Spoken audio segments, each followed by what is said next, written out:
Hello,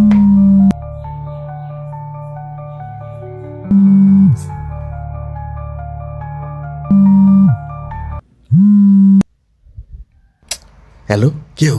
मैले तिमीलाई भनेको होइन अबदेखि मलाई फोन नगर भनेर, फेरि बार बार किन गरिरहेको?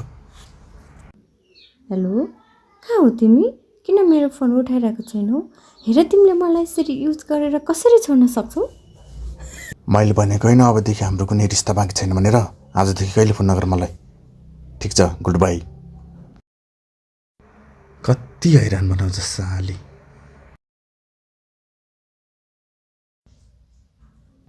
बाबा, हेलो। हजुर बाबा। हेलो बाबु, कहाँ हो त? सुन्न, त्यो हाम्रो घरमा काम गर्नेवाला आन्टी थियो नि, ऊ चाहिँ हिजो आफ्नो बोयफ्रेन्डसँग भागेछ। त्यही भएर आजदेखि नयाँ केटा आउँदैछ, त्यसलाई राम्रो। ठिक छ बाबा, ठिक छ, म हेर्छु त्यसलाई। तर त्यो काम गर्ने आन्टीको त बिहे भइसकेको होइन र बाबा? हो, तर धोकेबाज रहेछ नि। ठिक छ बाबा, म हेरिहाल्छु नि। आयो कि